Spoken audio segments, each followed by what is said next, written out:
to Inside Ogden. I'm Janae Francis, and on today's show, we'll get a sneak peek at a new look downtown. You'll get to see where a few lucky kids go after school. And we'll take a tour of a well-established Ogden business in its new home. Are you ready to get in shape? The upcoming Ogden Sports Mall is the place to do it. Well, the mall site is finally taking shape. We're past the demolition side and we're actually to the build-up side. Right now the parking garage has been remodeled. There's the addition, the ramps on the north end. The 23rd Street section has been taken out, and we've made several other improvements, and there'll be additional improvements to the parking structure. The redevelopment of the Ogden City Mall site is critical to the future of Ogden. From my perspective, if the residents of Ogden are going to feel good about their community, they need to feel good about the mall site. And we have been working on this for about 4 years now. And it looks like it is going to come together in a very impressive way. Our crew's out there now. They're out rebuilding the streets, and we're hoping that that'll be done by early summer time frame. The past mall ran its course. It's not unlike many other malls around the country. When a downtown mall has been around for 20 or 25 years, it needs a total makeover. And that's where the Ogden Mall found itself. We probably will start building the buildings before the streets are done. We're anxious to move forward, and we have a couple projects that are ready to go. And so it should be springtime. You'll see some of the buildings being built. I think the first one that will be done is probably the Treehouse Museum. They are ready with a beautiful building. We've got a high adventure rec center that will knock the socks off anybody that comes to visit it. When we approached this, we didn't want to be the owners and operators of a rec center for a variety of reasons, one of which is we just believe the private sector does a better job. We think that they operate things more cost effectively, and they do a great job marketing where governments tend to struggle with that. They approached us about being part of that concept. They didn't want to run it as a public facility because they realized it'd have to be continually subsidized with tax dollars. So they approached us to be involved in the High Adventure Rec Center. So we are going to put in a Gold's Gym on one level. We'll also have additional facilities, a surf pool, which is a free standing wave pool where people can learn to boogie board and surf. There will be an 80-foot climbing mountain.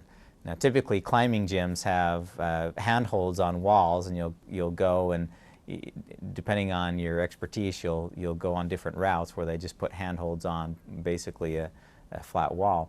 This is a mountain. It's actually constructed to look like rock, and it'll have things for all ages and abilities where you can go up a very, very easy slope, even for young kids, to highly expert routes. There'll be nothing like it in the state. It's going to be a very exciting climbing wall, and you could do rappelling off of it. We'll also have a vertical wind tunnel, which is a skydiving tunnel where you can practice and learn skydiving techniques.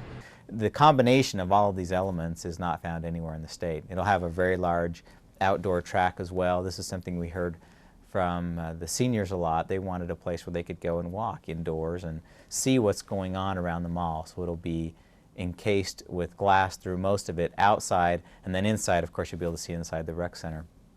There'll be housing. There's a housing element to this development. There is retail. There is entertainment.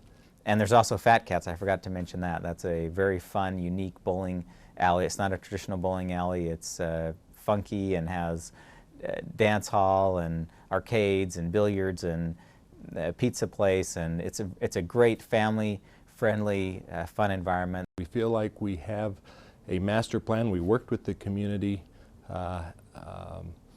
and came up with a master plan that had a lot of citizen input, and we feel like it's exactly what the community wants and exactly what they need. And it's something that the developers now are saying, this is something that we want to be part of. The thing that's really exciting for us is that it's going to have a lot more activities available. Not only the traditional health club type activities, we'll have everything that we have here: swimming pool, racquetball, basketball courts, but it'll have these other components along with it.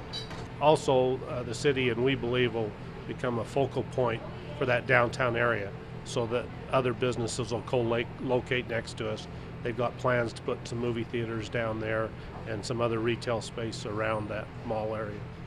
There will be people that will come from Salt Lake and out of state even to go to this rec center. And that's our design. We really want this mall to be more than a cool place for the people of Ogden, a place where they like to go and be entertained and shop. But we also want the rec center to be a draw regionally. We want Salt Lakers to come up to Ogden because we have something they don't, and the rec center will provide that. Some of these attractions will be open as soon as spring of 2006. But for now, let's visit a fun place for kids to hang out after school.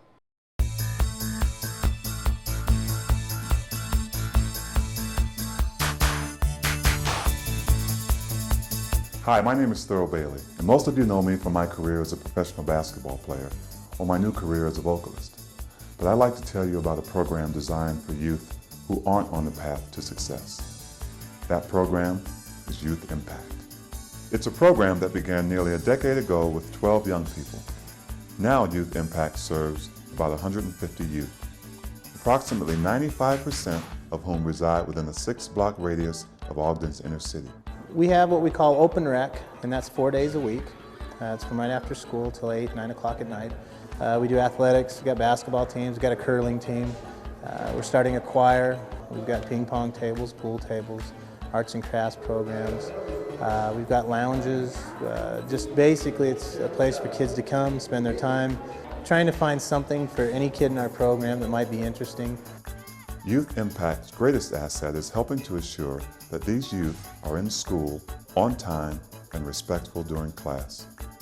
Participants also must complete at least 10 hours of community service a month. All those who achieve more than required are rewarded.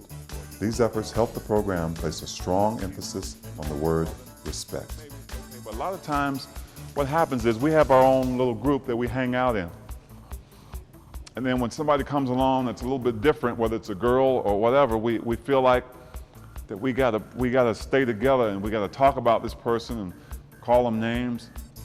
And I'd like to see somebody in that group say, hey, wait a minute. We don't know this person. Let's put our hand out and invite this person in. Say, how you doing? How you doing? Where you from? Let's find out about it. Let's learn about other people and where they come from and their cultures and help them out. Our program is based on respect. Everything we do revolves around respect, not just the word, but actually understanding the meaning of. Youths sometimes need time to make desired changes. Program goals are to work with targeted youths from 4th or 5th grade through high school. While some kids show signs of change in weeks, others may take years. Organizers look at these youths as much more than numbers and statistics, making efforts to treat them as family. A lot of us act as family members to these kids. They come to us, they want to talk about their problems. We can't always solve them, we can always assist. They have a nurturing environment where these young people can come together and be lifted in their spirits and in their talents and their skills. The reason you're greeted with a smile is because they're happy, and a lot of these kids don't have much of that happiness in their daily lives. I hope that they're learning to trust not just adults but each other, and I'm hoping that they can pick up the positives that each one of us have. Youth Impact allows for workers to recognize the legitimate needs that may get in the way of success. It's great to be able to make a difference in their life. Along with teaching them computer, we're able to talk a lot and get involved with them and see where they're at and what their thinking is, and try to make a difference in their life to point them towards success.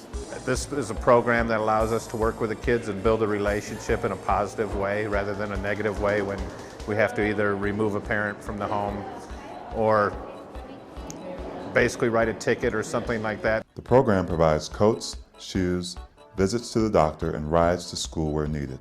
Families of participants also may receive rent assistance, employment opportunities, and legal aid. Youth Impact organizers make an effort to lend a hand in any way within their means. It's such a cliche to hear take them off the streets and keep them out of trouble.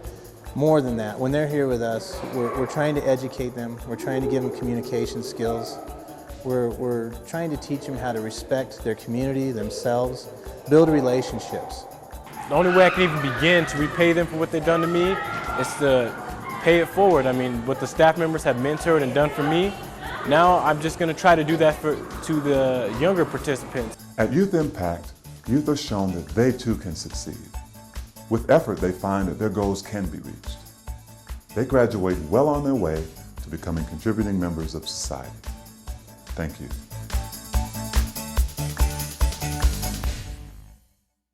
Here's a question. How well do you know your United States history? Here's how some lucky people answered Craig Bielek. We're down here in Newgate Mall, hanging out, asking some people a couple little history questions. First off, what are the first 3 words to the American Constitution? The rights, I don't know. I have no idea. I have no idea. Well, that is 3 words, Sam, but that's not them. Can you give me the first word of the Constitution? And we'll work up from there.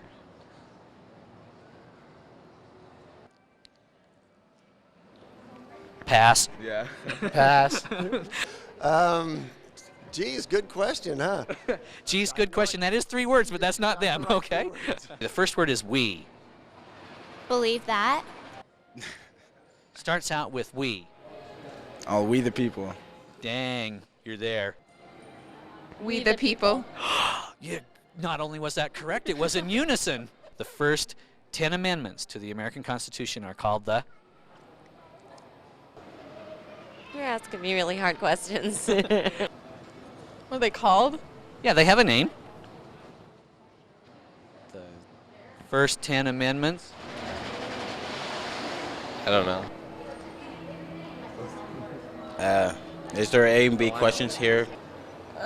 Give me a clue. Okay, it's 3 words, and the middle word is of. Did you watch Schoolhouse Rock? I'm just a... Bill of Rights? There you go, okay. Bill of Rights? We're going to have to go on to the A list, folks. Bill of Rights. Yeah. That was supposed to be hard. I thought you were going to ask them what I know. I was like, oh. Here's okay. All right, smarty pants. There you go. What are they? Okay, this one's a little harder. All right, so get that brain warm here. Name the 3 branches of government established by the Constitution. Oh, no. We went over this. The 3 branches. I can't remember. No. You should know. You go to school. I don't know. I'm not a history major. No. I'm not either. Let's see, judicials. Let's see, judicial. You're there, man. That's 1. You're there. Executive, judicial, and legislative. In World War II, I just want you to name 2 countries we fought against. France. Oh, against? Against, yeah. We were shooting at them. Was it Vietnam? No. World War II. Well, World War II was...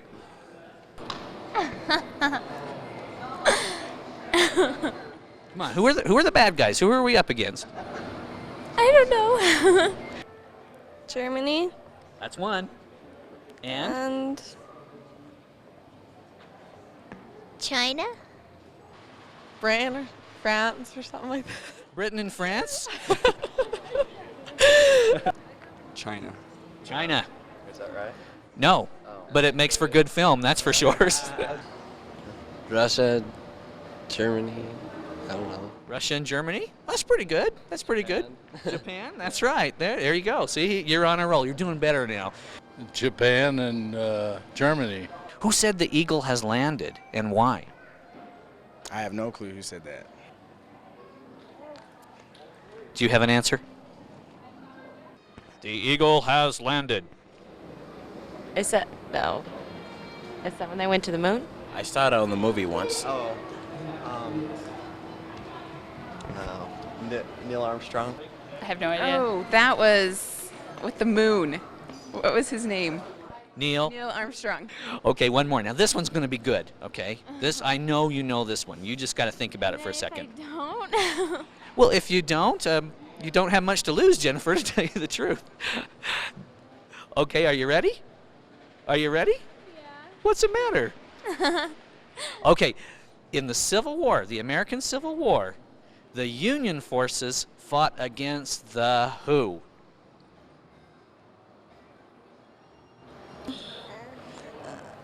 don't know. I don't know. How about the Confederacy? Oh, yeah, it's all coming back to me now. You'll take that when it's all coming back to you now. Confederate. Confederate. Darn smart, darn smart. You weren't helping him, were you? Okay, how about the North fought against the South? Perfect! Absolutely great. Jennifer, you did wonderful. Thank you. You may have seen Ogden Blue in its 50 years of being around Ogden, but here's some things you may not have known.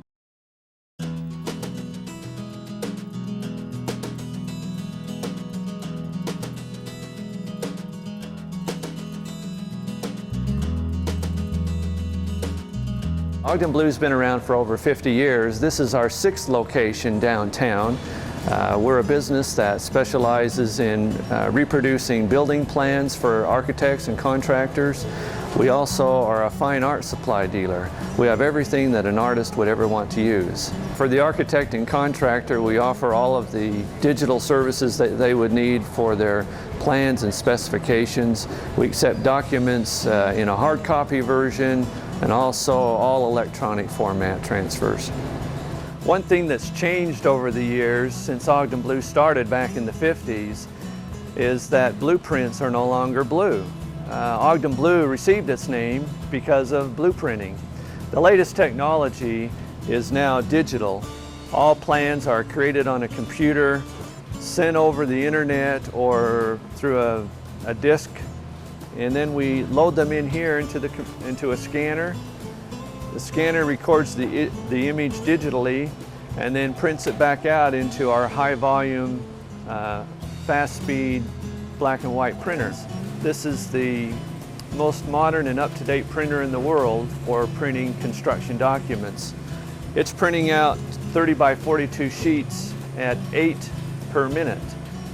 We can print most building plan requirements within a 24-hour period, offering quick turnaround for the architect and contractor to keep the job on schedule. This is what we fondly call the just add liquid and stir section. We have here acrylics, watercolor, oils, plus we have fabric paint, we have ceramic paint, we have glass paint. This is the Fragonard line of paints. It's new to the area but not new to the industry. They are from France. They are finely ground. They use the vehicle of linseed and poppy. And we have oils in this section. These are basically monopigments, which means that there's only one coloration pigment in with the vehicle. And then we have the other sets of oils. We have watercolor, and then we have our own pigments that we can grind, our own watercolor, our own oils, acrylics. You can make pastels out of it, and so we have a wonderful line of pigments that you can make your own paints with. And so we serve not only the amateur artist, but we serve the professional. And we make the amateur artist professional by our classes that we have offered here at Ogden Blue. At Ogden Blue, we have an art school that's new to Ogden. We offer approximately 20 classes that run a 6-week time period. We offer art classes for all ages of students, from preschoolers to senior citizens. They're all levels of classes, from people who aren't sure which end of the brush to use to people who are professional artists. We draw our instructors from local schools, professional artists in the community, and sometimes we're lucky and we get people who come in off the street and have a wonderful portfolio and want to teach for us. We have 3 classrooms available for our classes in the center of our top floor. And across the front of the building, so they get the north light, we have 7 private artist studios for local artists. Artists have 24-hour access to their studios, and it gives them a place to work downtown and have an office of their own. Our artists work in a variety of mediums. We have Nancy Clark, who teaches for us, who primarily works in watercolor. You may recognize her, she did the Farmers Art Market poster. We also have Merlin Paul, who is an oil painter and also works in acrylics, and he is in residence at the moment, so he might let us have a tour. Hi, Merlin. Merlin Paul is a classically trained professional artist who does wonderful portraits, among other work. He actually teaches a portrait class for us for intermediate and advanced students. We also have Zach Williams, who is a fine art photographer. Tim Rumage and Hob Calhoun, who you may know from the Da Vinci School, who use their studio as an office to do interesting scientific things. Sterling Sessions, a wonderful oil painter. This studio is shared by Ilona Fellows and another artist who do oil pastels, watercolor, and lapidary, which is the fancy word for jewelry making. And here we have Cheryl Haler, who's a textile artist. She works mostly in cloth. Then of course we have the break room, the conference room, and the accounting office. And this is my office, where you come to sign up for classes. We offer a variety of classes, generally running for 6 weeks every 8 weeks, so 6 weeks on, 2 weeks off. By all means, call and find out what our most recent schedule is. We also offer 1-day-long workshops for all ages of students, and they are also listed on our flyer. Customers can bring in their paintings. We scan them into our computer and print them back out, just like the original. Customers will bring us maps, large copies, posters, all sorts of large format items. We can laminate them in our laminator and also mount them to a rigid surface such as foam board or center board to be used for displays.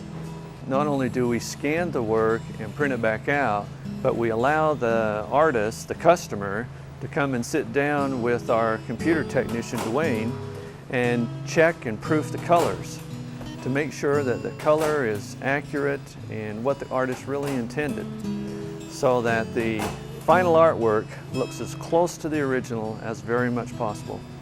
Reproductions can be printed onto various substrates. Here we utilize a canvas. We also print onto a watercolor paper and bond paper. We can take that same image and print it onto a business card, a greeting card, anything the artist wants to help announce what he does to others. Do you like to draw? Yeah. Have you ever seen these kinds of pens? These are the connector pens. They're markers, but they're also connect them. You can make a figure out of them. You connect one pen to the other and make a fun little thing out of there. They're kind of fun. Be sure you check out Ogden Blue in its new location on 25th Street. And here's a look at our own version of art.